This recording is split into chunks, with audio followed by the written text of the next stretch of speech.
गोपियों का जो प्रेम है वो अनन्य है। जब ये बात भगवान की पत्नियों ने सुना तो भगवान की पत्नियों को अच्छा नहीं लगा। एक आदत होती है कि हमारी पत्नी हमारे मुख से कभी भी पराई स्त्री की प्रशंसा नहीं सुन सकती। यदि आप अपनी पत्नी के सामने पराई स्त्री की प्रशंसा कर दोगे तो वहीं पर महाभारत चालू हो जाएगा। जितनी प्रशंसा करना है आपको तो आप अपनी श्रीमती जी की ही प्रशंसा। गलती से आपने अपनी मां की प्रशंसा भी कर दी ना तब भी मामला गड़बड़। श्रीमती जी के सामने मां की प्रशंसा कर दी तो श्रीमती चकोटी बिरन सामने फेंक देंगे, जाओ इसे बनवा लो, खा लो। नहीं बनाना।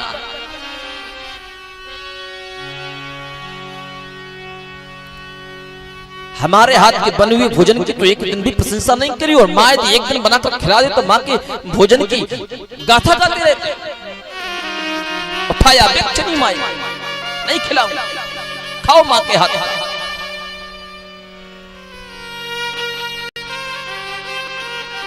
भगवान की पत्नियां नाराज हो गई, बोले हम भी तुमसे प्रेम करते हैं। भगवान ने कहा तुम हमसे प्रेम नहीं करते, तुम हमसे प्यार करते। प्यार में और प्रेम में बहुत अंतर होता है। प्यार अलग विषय है, प्रेम अलग विषय है। प्यार संसार के लोगों से किया जाता है और प्रेम परमात्मा से किया जाता है। लेकिन भगवान की पत्नियों ने कहा नहीं, हम हमसे प्रेम करते। भगवान का मान जाओ तो हमसे प्रेम नहीं करती। प्रेम तो हमसे केवल गोपियों ने किया है, गोपियों के अलावा हमसे आज तक किसी ने प्रेम नहीं किया। विश्वास ना हो तो एक बार जाओ और उनका दर्शन करके आओ। भगवान की पत्नियां जाने लगी। भगवान ने कहा खाली हाथ जाओ, ये स्वर्ण के पात्र में केसर वाला दूध लेकर के जाओ। स्वर्ण के पात्र में केसर वाला दूध, गर्मा गर्म दूध था। श्री रुक्मिणी जी, सत्यभामा, मित्रवृंदा आदि सभी मिलकर के किशोरी जी के पास लेकर के रास्ते में ब्रजमंडल की सारी सखियां में एक सुंदर उद्यान था, तुलसी का वन था, तुलसी का झूला था। उस झूले पर राधा रानी बैठी थी, 200 चमर डुला रही थी। और जैसे भगवान की 16,108 पत्नियां पहुंची, किशोरी जी को प्रणाम किया। किशोरी जी से कहा सुन,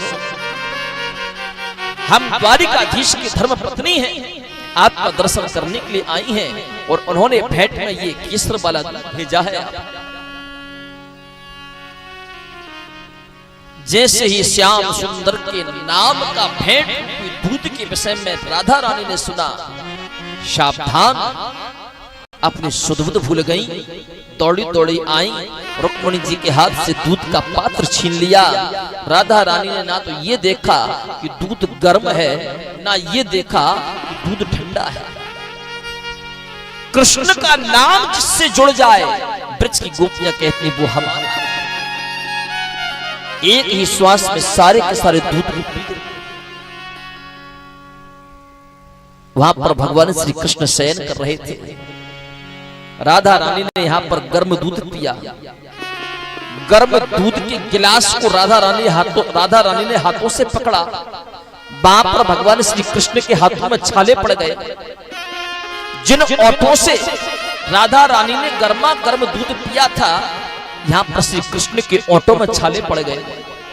जो गर्मा गर्म दूध किशोरी जी ने पान किया था, यहां पर भगवान श्री कृष्ण के हृदय में भी छाले। किशोरी जी से मिलकर के रुक्मिणी आदि रानियां वापस लौट करके आई। भगवान के हाथों में छाले, भगवान के अधरोष्टों पर छाले, भगवान के हृदय में छाले।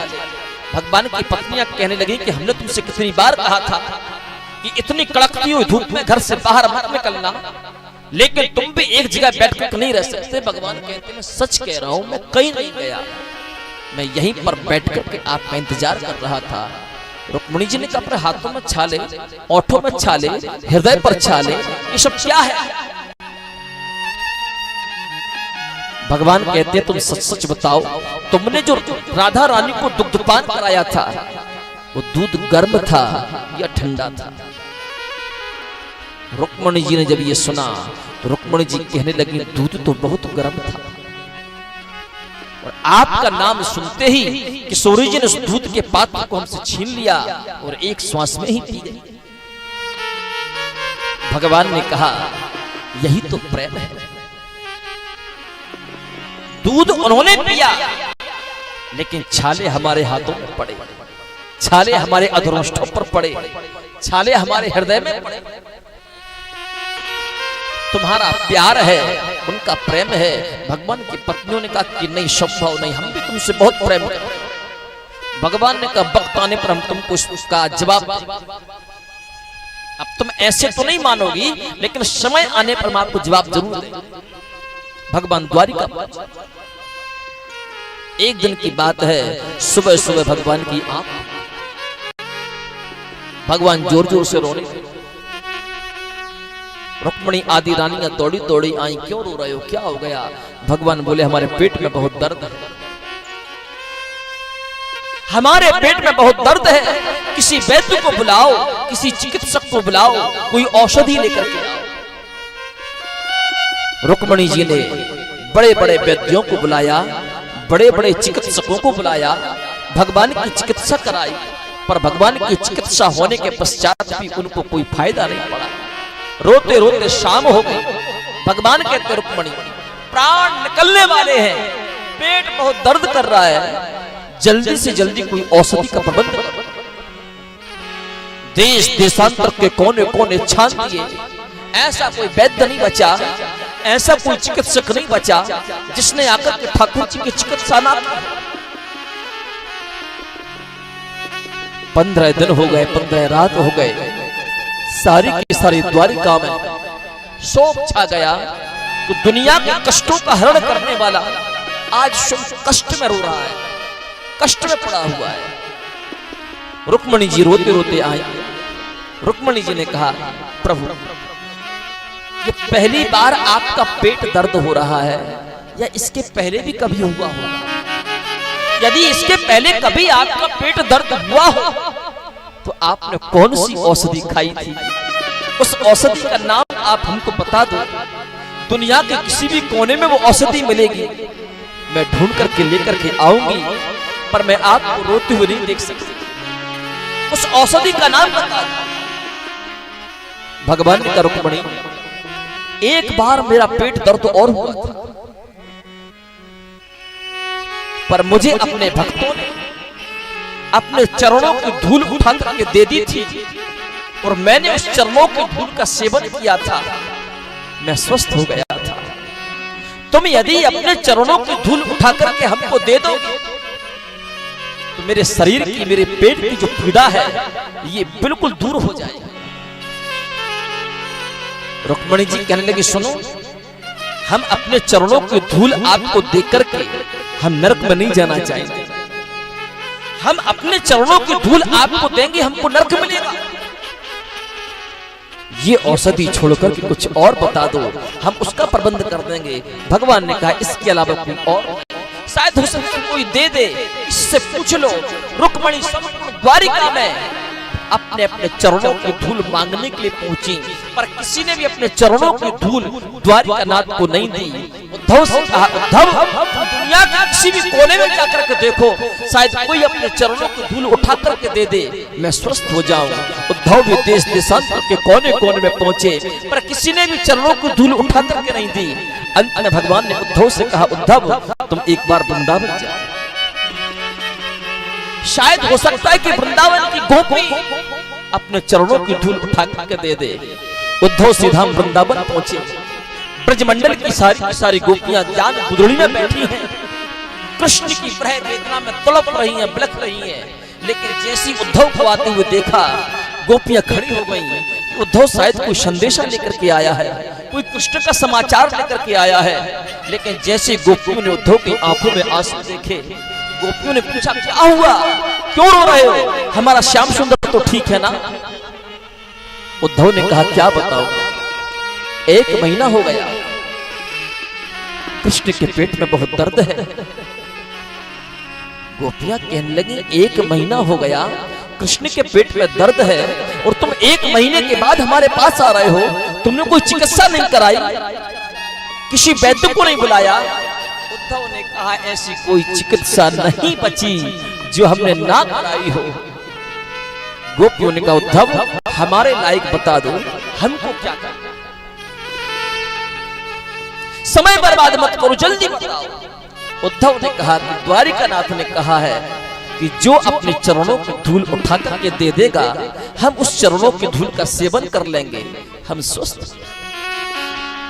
उद्धव ने कहा, उद्धव की ये बात सुनकर गोपियां कहने लगी कि इतनी सी चीज को ढूंढने में आपने 1 महीना लगा दिया।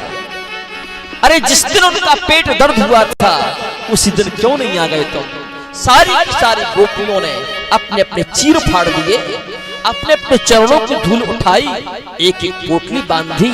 80,000 गोपियां थी, 80,000 गोपियों ने एक एक पोटली बांध करके अपने चरणों को उद्धव को दे दी। उद्धव जाओ, जितनी चरणों की धूल उनको लगे सबको दे देना और उनसे कहना बाकी चरणों की धूल की व्यवस्था करके रखें, कब जरूरत पड़ जाए। उद्धव ने कहा तुम पागल हो, तुम्हें नरक में जाने का भय नहीं है? तुम अपने चरणों की धूल साक्षात ब्रह्म को दे रही हो, तुमको नरक में भी जगह नहीं मिलेगी। गोपियों ने कहा बारे उद्धव, 1 महीने से हमारे श्याम सुंदर संकट में हैं, तड़प रहे हैं, बिलख रहे हैं, रो रहे हैं और 1 महीने के बाद भी तुम्हें नरक स्वर्ग की पड़ी है। यदि हमारे नरक में जाने से श्याम सुंदर के पेट का दर्द ठीक होता है तो उद्धव हमको नरक जाना मंजूर है, पर हम अपने श्याम सुंदर को रोते हुए नहीं देख सकते। जाओ, देर मत करो, चरणों की धूल लेके 80,000 चरणों की धूल की पोटली लेकर के उद्धव जा रहे हैं। भगवान जोर जोर से रो रहे हैं, बचा लो, प्राण संकट में है, कोई तो चरणों की धूल दे दे। राधे तेरे चरणों की रज धूल जो मिल जाए, सच कहता हूँ भगवान तकदीर बदल जाए।